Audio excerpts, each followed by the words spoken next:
arqueada y las 4 patas apuntando hacia abajo.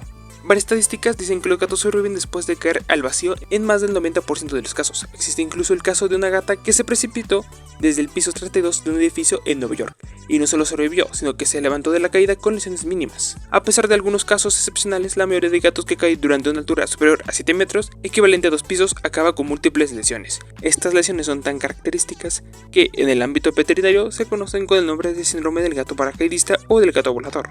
Pero bueno.